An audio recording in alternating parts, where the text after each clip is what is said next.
Hai, welcome back to my channel. Terima kasih sudah kembali lagi ke sini. Di videoku kali ini aku mau ngebahas salah satu produknya Avoskin lagi, yaitu dari retinol seriesnya ya. Aku udah nyobain tonernya sama ampulnya.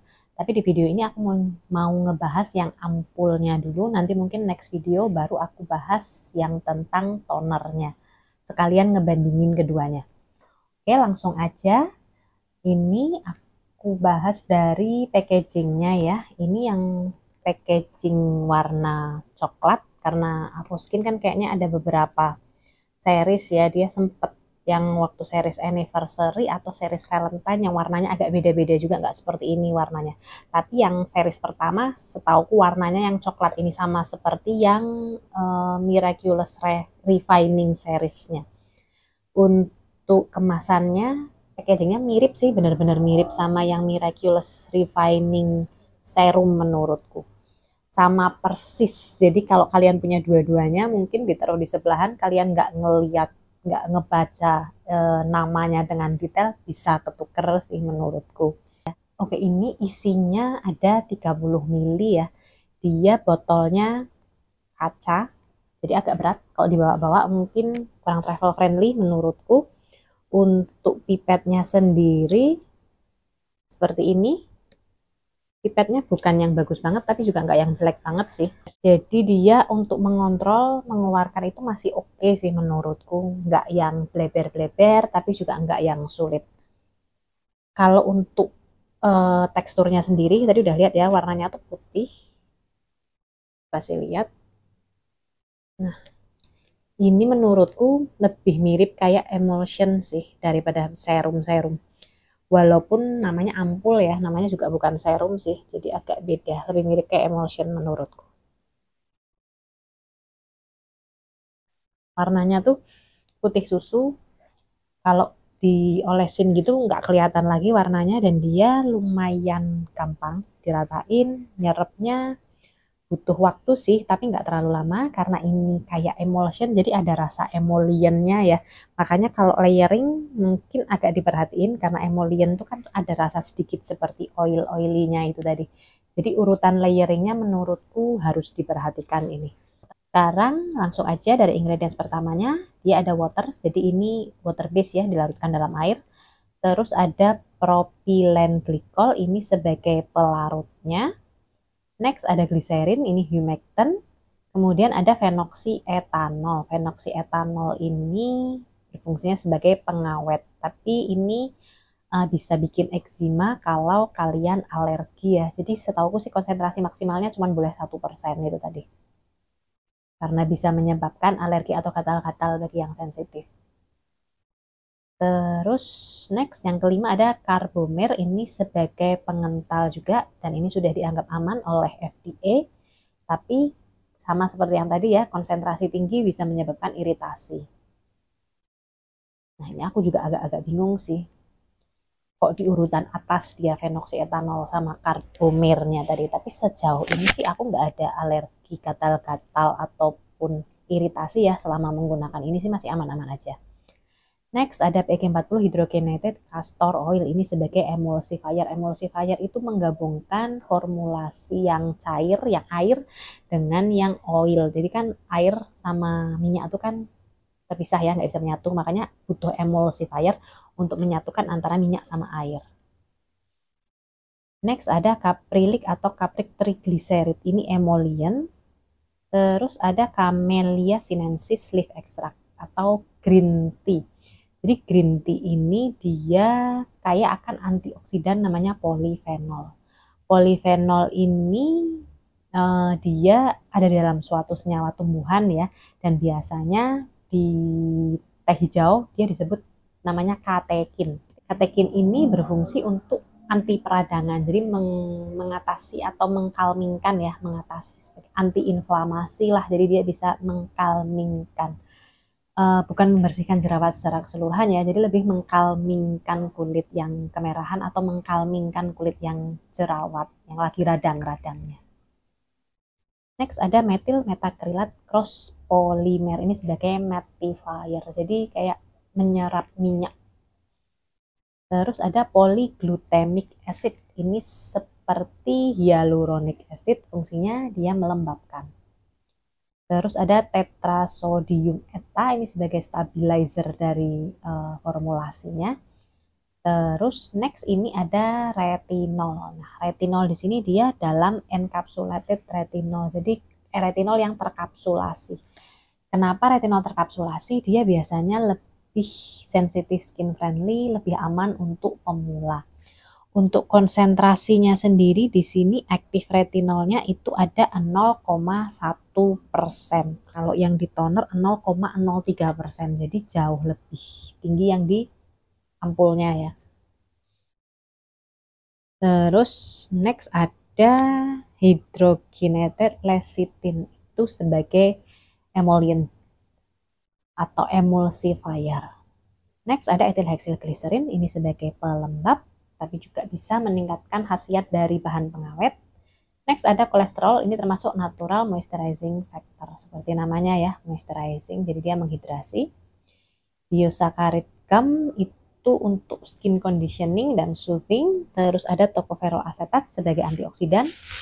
Next ada Rubus ileus fruit extract atau raspberry, ini sebagai antioksidan, antiinflamasi dan juga anti-aging. Tapi raspberry fruit extract ini bisa menyebabkan iritasi bagi yang sensitif.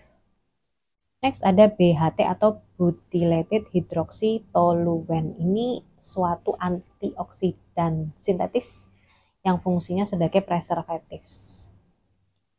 Next ada Punica granatum fruit extract atau pomegranate. Kalau ini fungsinya sebagai anti-aging ya, dan pomegranate ini memang salah satu juga yang diunggulkan dari produk ini. Salah satu ingredients yang diunggulkan selain retinol. Jadi ada retinol, pomegranate, green tea, peptide, dan vitamin E. Next, terus ada butylene glycol sebagai humectant. Terus ada Phaseolus radiatus seed extract. Nama lainnya ekstrak kacang hijau. Jadi ini manfaatnya dia bisa sebagai anti-aging.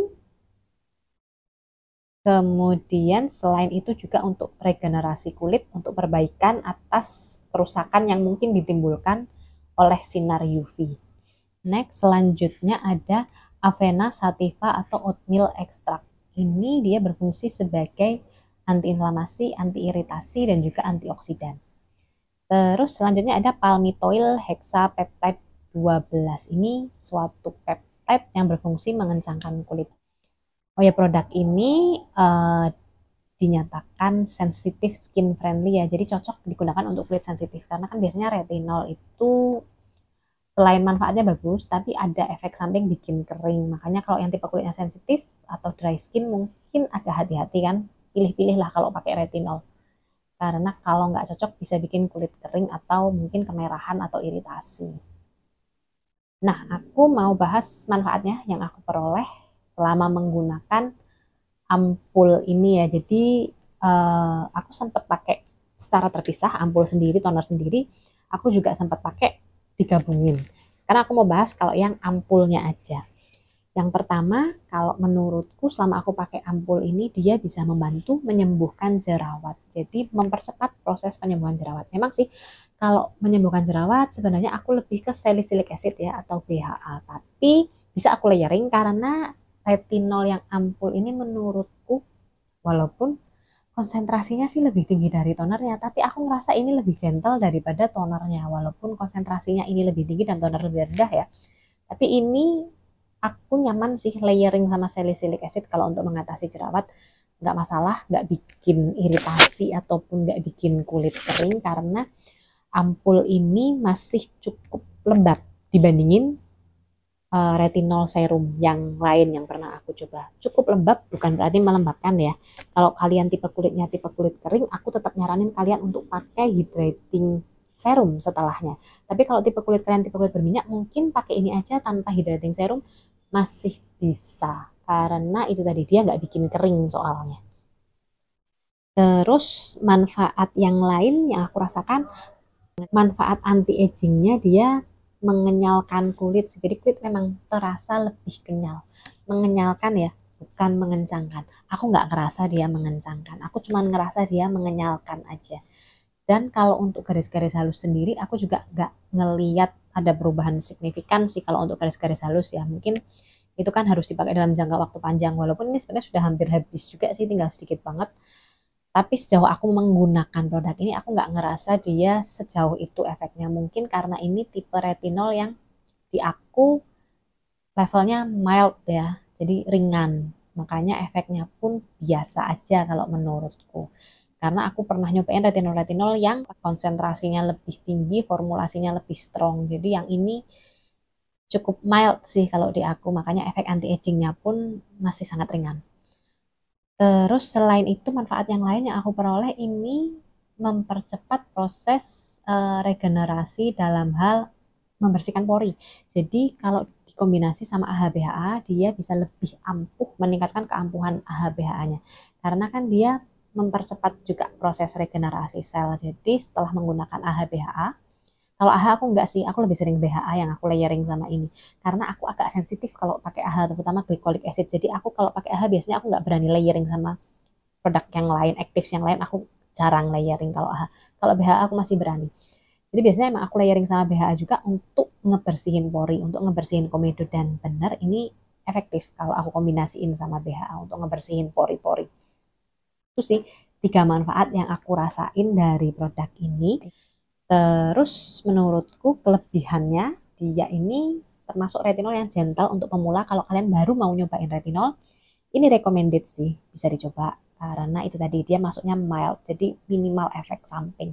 Dia juga ngeklaim kan sensitive skin friendly dan aku setuju sama klaimnya itu. Ini emang cukup aman digunakan untuk kalian yang punya tipe kulit kering ataupun sensitif. Terus juga karena efek sampingnya minimal tadi, dia memudahkan untuk di layering dengan produk-produk aktif yang lain seperti salicylic acid yang biasa aku gunakan. Tapi kalau kalian masih pemula, hati-hati ya, jangan langsung main asal layering aja, dicoba satu persatu aja sebaiknya. Kalau kalian udah yakin, barulah coba untuk layering. Oh iya, tadi ini nggak bikin kering, karena dia nggak bikin kering. Untuk kulit oily mungkin nggak perlu hydrating serum, setelahnya nggak apa-apa. Tapi untuk yang kulit berminyak, tapi untuk yang kulit kering, tetap sih saranku pakai hydrating serum setelahnya. Untuk kekurangannya, ini untuk kalian yang biasa pakai retinol mungkin agak terlalu ringan menurutku. Kalau kalian udah biasa yang pakai yang strong ya, ini agak terlalu ringan.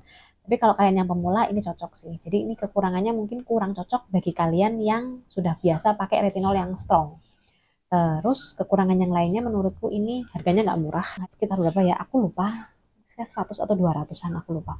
Menurutku nggak murah sih, karena produk retinol lain yang harganya jauh lebih murah dan lebih efektif itu banyak. Terutama kalau retinol untuk pemula, kalian bisa coba pakai yang dalam bentuk moisturizer. Cocok untuk pemula dan harganya mungkin lebih murah.